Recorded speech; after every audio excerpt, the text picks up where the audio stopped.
Hello there! Welcome to Basic Calculus 101. Today we will be learning about piecewise functions and limits. These topics are one of the few that you will encounter in basic calculus. Perhaps you've heard of it once, or maybe it's the first time you've heard the terminology. Nevertheless, we are here to help you. Before we dive deeper to such topic, let's have a little throwback and talk about calculus history. Calculus, known as early history as infinitesimal calculus, is a mathematical discipline focused on limits, continuity, derivatives, integral, and infinite series. Ancient Greek mathematician Archimedes of Syracuse first developed the idea of limits to measure curved figures and the volume of a sphere in the 3rd century BC. By carving these figures into small pieces that can be approximated, then increasing the number of pieces, the limit of the sum of pieces can give the desired quantity. Although implicit in the development of the calculus of the 17th and 18th centuries, the modern idea of the limit of a function goes back to Bolzano, who, in 1817, introduced the basics of the epsilon-delta technique to define continuous functions. However, his work was not known during his lifetime. Now that we're heading over to the main part of the topic, we prepare 5 tips for basic calculus learners. I hope it helps. Number 1. Be mentally and physically healthy. Nothing can make you more energetic, attentive, and participative in class than being healthy in all aspects possible. Learning while not being in the mood may affect your performance and ability to digest information. Number 2. Be present and prepared in every class. Attend your classes as much as you can to fully understand each lesson being presented. Every lecture helps. Read over the section in an attempt to work through a couple of problems before you go to class. Review your notes after class, and don't put off doing homework. Number 3. Write notes and ask questions. During class, view the examples seriously and copy them quickly in details. Questions would also make you clear out misunderstanding, so don't be shy to look out for your friends, classmates, and teachers. Number 4. Have proper time management. Make sure that you are giving yourself enough time to learn, answer questions, accomplish tasks, submit assignments, and rest. At least 5 to 8 working hours would be enough. Lastly, number 5. Do your homework and do not procrastinate. The best advice I can give to future calculus students is to get ahead of their work. By getting ahead, they will be prepared in class to ask questions about the homework or about information in general. Any concepts that aren't understood can be explained further in class. You don't want to find at 10 p.m. the night before the test that there is a concept that you don't understand. Also, do not procrastinate. I would recommend doing homework early and having as much time as possible to do it. Don't wait until the night before it's due to do the homework. Do it the day of the lecture or the next day, when the material is still fresh. Just follow the simple tips and you'll be good to go. Now let's see. How can we apply limits of functions in real life? It is much more common than you think. We even see it in our daily lives. We just don't know it. Limits that are required to identify differential calculus, and every application of the study requires this. The inclusion of the limits determining the variable in the equations is accepted in differential equations. Limits are essential in differential calculus because a critical component is calculated over several variables, functioning as the integration's limits. In the following contents, we will be tackling how the limit of functions dominates our world. The first example is simple speedometer in our beloved vehicle. The speedometer on a vehicle is a sample of limit. The speedometer measures the acceleration of an object or how fast you are going. The maximum change in distance traveled in a particular time frame as the time gets shorter as defined by calculus. You can apply here in Mindanao, especially in Davao City. The speed limit in the city is 40 kilometers per hour. Second is the function of chemistry. We can also apply limits of a function in chemistry. where we could have two chemicals and anticipate for them to create a chemical reaction that forms a new compound over time. The amount of the new compound is the limit of the function as time approaches infinity. The third is temperature change. We can use water and ice for this example. Imagine it's Fiesta Day in Davao, so you decided to go to your friend's house. He gives you a glass of water and you get ice from his kitchen. When we drop an ice cube in a glass of warm water and measure the temperature of the water with time, it will eventually reach room temperature where the glass is stored. Measuring the temperature is the limit as the time approaches infinity. The fourth example is body limits. It may seem so obvious, but all living types of body have limits. But in this example is the limit of size. According to Ben Panko 2017, Jonathan Payne is a paleobiologist that says factoring an animal by 20 its normal size would be practically impossible. It is due to the fact that the body increased in size. Their bones and muscles didn't grow enough to handle such a body mass. Their legs would simply break under their body weight. According to Gamov et al. 1998, a female Philippine eagle is 6 kilograms, while a male Philippine eagle is 4.4 kilograms in weight. In conclusion, as dynamic calculus requires limits to be defined, every application of differential equations assumes that the terms in the equations have limits. Managing our time, energy, and other factors allow us to better arrange our investments. Setting limits help you prevent going too far or putting too little effort into a single project. There's an optimal amount of investment for everything we undertake in life. In graphing piecewise functions, it is best if you remember these quick reminders. For inclusive intervals, including the endpoints, in this part you will use the solid point. For exclusive intervals, exclude the endpoints. In this part, you will use the hollow point. Use the arrowhead at the rightmost or leftmost side when you see these symbols. Follow these steps so that you can graph piecewise function correctly. Step 1. Make the table of value for each piece. Take note that the x value must be inside the domain interval of the piece. Step 2. Specify the coordinates of the endpoints of the interval if it's solid point or hollow point. Solid points uses the symbol greater than or equal to or less than or equal to, while hollow points use the symbol greater than or less than. Put an arrowhead on the leftmost and rightmost points. Do this in all of the solution. Step 3. Plot the coordinates obtained in Step 2 and connect the points. Repeat this step until all pieces are graphed in a Cartesian plane. An important reminder: do not graph two functions over one interval because it would violate the criteria of a function. Let's take a look at this example. Graph the piecewise function shown below. Using the graph, determine its domain and range. Follow these steps so that you can graph piecewise function correctly. Step 1. Make the table of value for each piece. Take note that the x value must be inside the domain interval of the piece.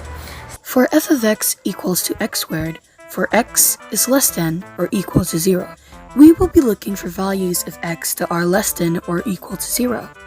In our table of values, we have 0, -1, and -2. And since f of x is equal to x squared, we will simply just square every value of x. 0 squared is equal to 0, -1 squared is equal to 1, and -2 squared is equal to 4. Since we are given the x, and our f of x is equal to y, pair them both, and we have our coordinates. The next table.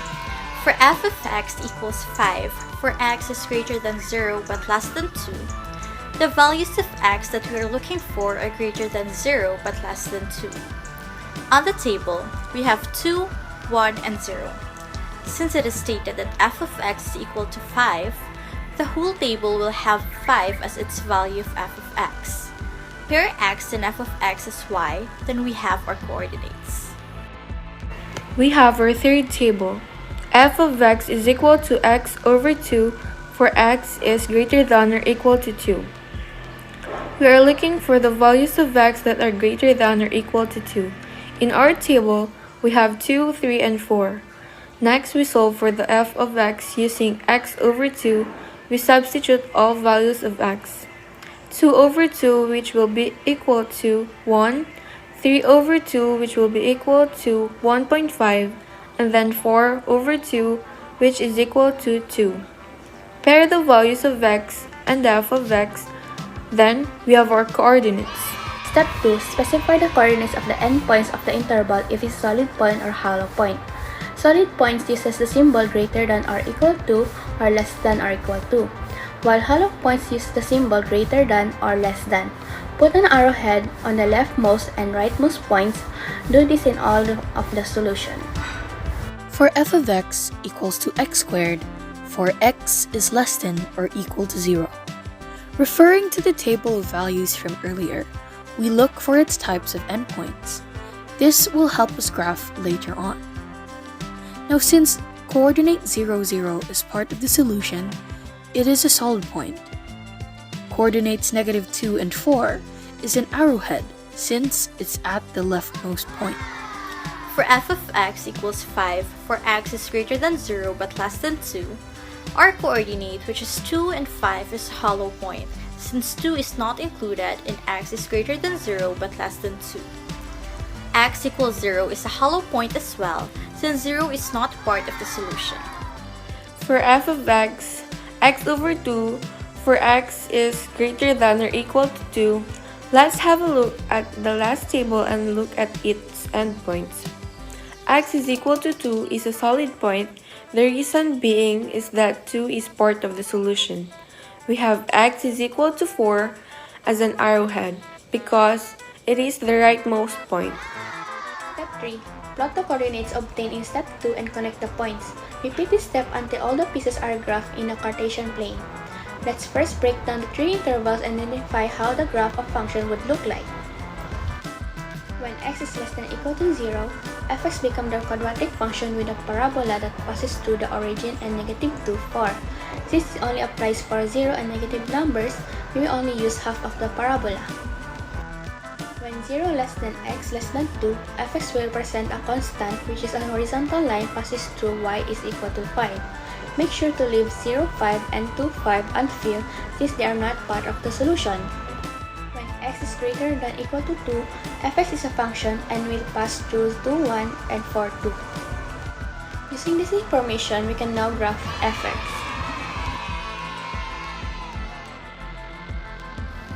Our next topic is limits. Let's tackle its graphical approach by looking at this example below. Let's graph and evaluate the problem. We have letter A, the limit of x approaching -3 from the left. Based from the graph, the value of f of x is approaching -1 as the x values approach -3 from the left. Therefore, the limit of f of x as x approaching -3 from the left is equal to -1. Letter B. Based from the graph we previously saw earlier, the value of f of x is approaching -1, as the x values approach -3 from the right. Therefore, h of x with the limit approaching -3 to the right is equal to -1. Letter C. The values of the left hand and the right hand limits were identified already in A and B. Since the left hand limit is equal to the right hand limit, therefore, the limit of x approaching -3 is equal to -1. Letter D. The function does not approach a finite value, making it undefined. Let's evaluate the next set. We have letter E, the limit of x approaching -0. Based from the graph, the value of f of x is approaching 2 as the x values approach 0 from the left. Therefore, h of x with the limit of approaching -0 to the left is equal to 2. Letter F. Based from the graph, the value of fx is approaching 3 as the x value approaches 0 from the right. Therefore, the limit of x approaching 0 is equal to 2. For G, the values of the left hand and the right hand limits were already identified in E and F. Since the left hand limit is equal to the right hand limit, therefore, the limit of h of x as x is approaching 0 is equal to -3. For letter H, the function is defined as solid point at the point 0, 0. Therefore, h of 0 is equal to 0. See, that was easy, right? Let's head over to another topic. Welcome to limit theorems.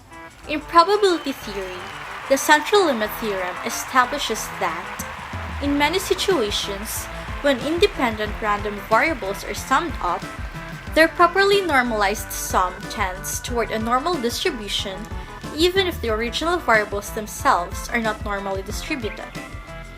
Evaluate the following limits. Justify each step using the laws of limits. Let's take a look at this example. For step 1, let us recognize the basic limit laws, then use the limit laws to evaluate the limit of a function. In this case, we are using the quotient rule. Moving to step 2, we add lim sign, x approaching 1 to both variables.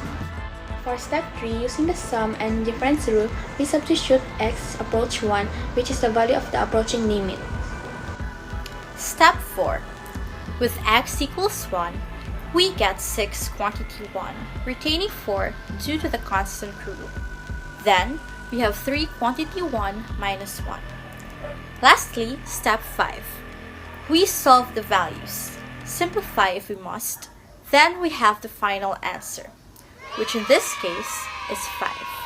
The next example is similar to the limit theorems, but there's something about it that makes it quite distinct. Let's take a look at the first step. In step 1, substituting x approach 0 to the equation shows that it is indeterminate form. An indeterminate form is an expression involving two functions whose limit cannot be determined solely from the limits of the individual functions. So what do we do then? Let's take a look at the next step. Step 2. Therefore, we must multiply both the numerator and denominator by conjugate. In this case, that would be 3 plus square root of x squared plus 9. Step 3. We cross out those values. Then we solve the given numbers. Here, 9 minus 9 would make it 0, leaving you with negative x squared. For step 4, you cross the same values present in the numerator and the denominator. You get negative 1. Then there's the last step. Step 5. Substitute x approaching 0. Add the values and we get the final answer, which in this case is negative 1 over 6. Well, there you go. Now we have discussed all the topics. Let us reflect on them. Always remember that these topics can help us and to hone us to be a better version of ourselves by knowledge, process, and understanding. Before we end, allow us to leave this quote for you to reflect on. The most important thing is to keep going. The second most important thing is to choose the right direction. Thank you for listening. This was Group 1 talking about basic calculus piecewise functions, limit theorem, and indeterminate forms. See you soon!